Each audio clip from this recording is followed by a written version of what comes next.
ចាប់ហើយថៃទៅពេលនេះបងប្អូនបាទសូម share ម្នាក់មួយឲ្យបងប្អូនជួបរំជាតិបានឃើញអំពីព័ត៌មានបាទឥឡូវនេះកម្ពុជាកំពុងតែមានអាវុធថ្មីមួយដើម្បីឆ្លើយតបនឹងភាគីថៃបាទអារឿងដាក់បលាលួសរឿងកុងតឺន័រអីហ្នឹងថ្ងៃទី19កុម្ភៈខាងមុខនេះបាទកម្ពុជាបានចូលរួមកិច្ចប្រជុំបាទក្រុមប្រឹក្សាសន្តិភាពដែលផ្ដួចផ្ដើមពីលោកប្រធានាធិបតី Donald Trump ថាតើកម្ពុជានឹងអាចលើកយកបាទរឿងបញ្ហាចំនួនការឈ្លានពានពីប្រទេសថៃនេះនៅក្នុងកិច្ចប្រជុំនោះដែរទេបាទដែលឡែកថ្មីនេះកម្ពុជាទើបតែរកឃើញកំណប់មហាសាលដែលជារ៉ែមាសដែលរយៈពេលជាង5ឆ្នាំមកនេះកម្ពុជាបានផលិតមាសបានប្រមាណជាង18តោនដែលទុកសម្រាប់បាទជួយទៅនឹងបាទសេដ្ឋកិច្ចជាតិផងដែរ Board of Peace ដែល Donald Trump បានបង្កើតនោះឥឡូវនេះឃើញថាអាចនឹងមានបាទសមិទ្ធផលល្អសម្រាប់កម្ពុជាហើយក៏សង្ឃឹមថាបាទក្រុមប្រឹក្សាថ្មីដែលបង្កើតឡើងដោយលោក Donald Trump នេះអាចនឹងចូលរួមចំណែកជួយបាទមិនថាកម្ពុជាទេបាទនៅតំបន់កាហ្សាចំនួននៅជុំវិញពិភពលោកតាក់ទងជាមួយនឹងសមាជិកដែលបានចូលរួមថាតើក្រុមប្រឹក្សារបស់លោក Donald Trump នេះអាចដោះស្រាយឬក៏ជួយបញ្ចប់នៅចំនួនដែលបានកើតឡើងនៅជុំវិញពិភពលោកនេះដែរទេបាទហើយខ្ញុំក៏ទទួលបានសំណួរជាច្រើនអំពីបងប្អូនខ្មែរយើងណាតាក់ទងជាមួយនឹងបាទក្រុមប្រឹក្សាសន្តិភាពដែលបង្កើតឡើងដោយលោក Donald Trump នេះតើមានទម្ងន់ខ្លាំងជាងអង្គការសហប្រជាជាតិកម្រិតណាហើយតើអាចបាទជាទីសង្ឃឹមថ្មីសម្រាប់កម្ពុជានៅក្នុងការដោះស្រាយបញ្ហាជាមួយនឹងថៃដែលកំពុងតែមានស្រាប់នឹងដែរទេបាទយោងតាមព័ត៌មានដែលទទួលបានគឺលោក Donald Trump ដែលជាបាទប្រធានាធិបតីសហរដ្ឋអាមេរិកដែលជាអ្នកផ្ដួចផ្ដើមនៅក្នុងការបង្កើតក្រុមប្រឹក្សាសន្តិភាពឬហៅថា Board of Peace នោះណាដែលទើបតែបង្កើតឡើងថ្មីនេះបានប្រកាសថានឹងមានការជួបប្រជុំគ្នាលើកដំបូងដែលមានប្រទេសចូលរួមយ៉ាងតិច30ប្រទេសអ្វីដែលពិសេសនោះគឺប្រទេសកម្ពុជាក៏ជាសមាជិកឬក៏ស្ថាបនិកដំបូងដែលត្រូវបានចូលរួមនៅក្នុងបាទកិច្ចប្រជុំដែលបានធ្វើឡើងនៅក្នុងប្រទេសសហរដ្ឋអាមេរិកនោះដែរតាក់ទងជាមួយនឹងការបង្កើតក្រុមប្រឹក្សាសន្តិភាពនេះឡើងនេះគឺដោយសារតែសហរដ្ឋអាមេរិកមើលឃើញថាអង្គការសហប្រជាជាតិឬក៏ UN នេះហាក់ដូចជាលែងមានផ្លូវទៀតហើយបាទមិនអាចដោះស្រាយចំនួនតាក់ទងជាមួយនឹងបញ្ហាណាមួយនៅលើពិភពលោកយើងបានតតែសោះរដ្ឋមន្ត្រីប្រទេសសហរដ្ឋអាមេរិកធ្លាប់រិះគន់ចំថា UN នេះគឺគ្មានអំណាចគ្រប់គ្រាន់ដើម្បីទៅដោះស្រាយនៅចំនួនតាក់ទងជាមួយនឹងការផ្ទុះសង្គ្រាមនៅក្នុង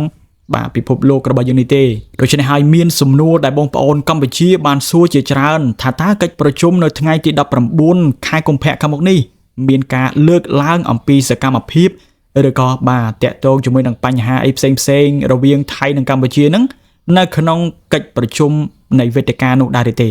បាទបើតាមការវិភាគរបស់ខ្ញុំបាទនេះគឺជាឱកាសសម្រាប់កម្ពុជាបើទោះបីជាអាស៊ានមានគោលដៅមិនជ្រៀតជ្រែកកិច្ចការផ្ទៃក្នុងនៅក្នុងប្រទេសក៏ដោយប៉ុន្តែអាស៊ានហាក់ដូចជាទាល់ច្រកចំពោះការដោះស្រាយបញ្ហាដែលថៃកំពុងតែបន្តរឹងទទឹងបំពេញបទឈប់បាញ់តាំងពីខែកក្កដានៅក្នុងឆ្នាំ2025កន្លងមកថៃនៅតែបន្តប្រើល្បិចគេចវេះមិនចងចរចាតាមរយៈ JBC ព្យាយាមលុប MOU 2001មិនព្រមបើកព្រំដែនឲ្យមានសភាពដើមវិញនោះទេលើពីនេះទៅទៀតថៃបានបំផ្លាញទ្រព្យសម្បត្តិប្រជាពលរដ្ឋហេដ្ឋារចនាសម្ព័ន្ធនៅតាមព្រំដែនដែលសុទ្ធសឹងតែជាភស្តុតាងដែលកម្ពុជាអាចយកទៅលើតុប្រជុំរបស់ក្រុមប្រឹក្សាសន្តិភាពថ្មីដែលបានផ្ដួចផ្ដើមដោយលោក Donald Trump នេះបានផងដែរហើយមានបងប្អូនយើងខ្លះណាបានគិតថាតើក្រុមប្រឹក្សាថ្មីដែលបង្កើតឡើងដោយប្រធានាធិបតីសហរដ្ឋអាមេរិកលោក Donald Trump នេះមានឥទ្ធិពលឬក៏មានអំណាចខ្លាំងជាង UN ឬក៏អង្គការសហប្រជាជាតិដែរឬអត់ដែលឡែកច្បាប់ថ្មីដែលបង្កើតឡើងដោយក្រុមប្រឹក្សាសន្តិភាពរបស់លោក Donald Trump នេះគឺជាក្រុមប្រឹក្សាដែលអាចមានបញ្ញត្តិដាក់ទណ្ឌកម្មខ្លាំងទាំងផ្នែកសេដ្ឋកិច្ចពាណិជ្ជកម្មនិងផ្នែកការទូតអញ្ចឹងបើសិនជាកម្ពុជាបានលើកនៅសំណើឬក៏រឿងបញ្ហាផ្ទាល់ខ្លួនរបស់ខ្លួននៅក្នុងកិច្ចប្រជុំនោះបាទនឹងមានការបោះឆ្នោតអំពីសមាជិកដែលបានចូលរួមថាព្រមឬមិនព្រមដោះស្រាយអញ្ចឹងទៅប៉ុន្តែក្រុមប្រឹក្សានេះគឺមានប្រធានក្រុមពិសេសគឺលោក Donald Trump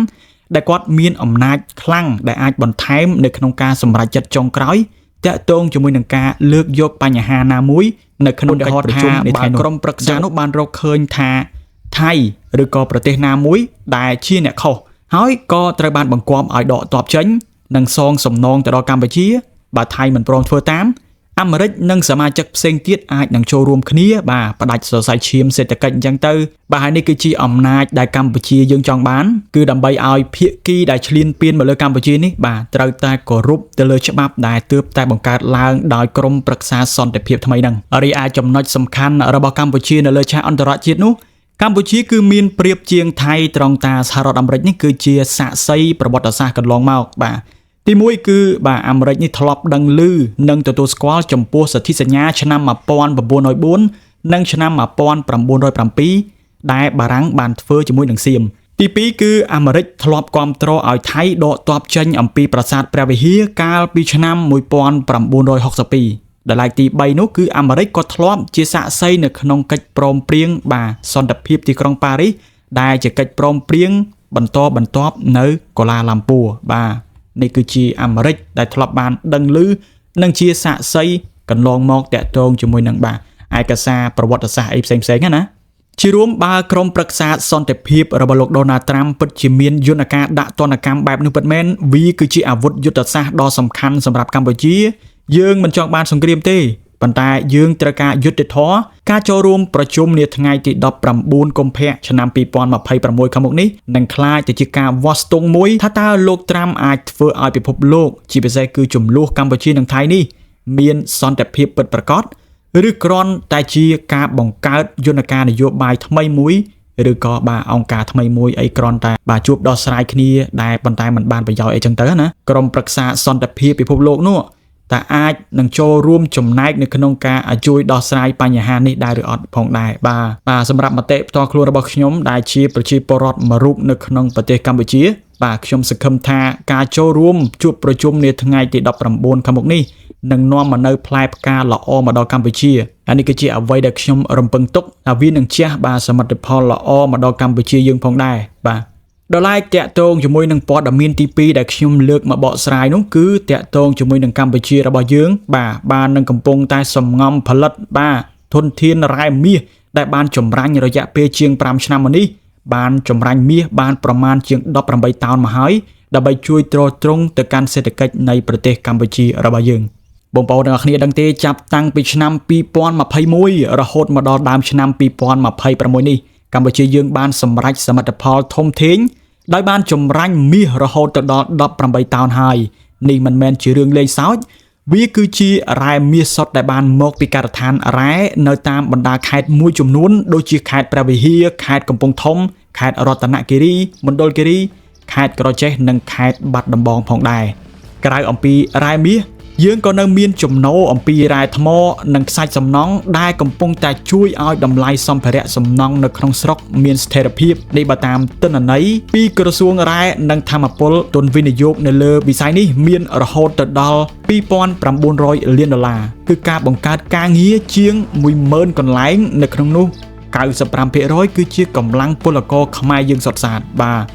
ទសម្រាប់ព័ត៌មាននៅថ្ងៃនេះគឺមានប៉ុណ្នេះបាទសម្រាប់បងប្អូនថ្មីបាទ Subscribe Channel YouTube Admin ម្នាក់មួយដើម្បីទទួលបានព័ត៌មានថ្មីបន្តទៀតបាទជាចុងក្រោយខ្ញុំបាទ Admin ឆៃក៏សូមអនុញ្ញាតគោរពជម្រាបលា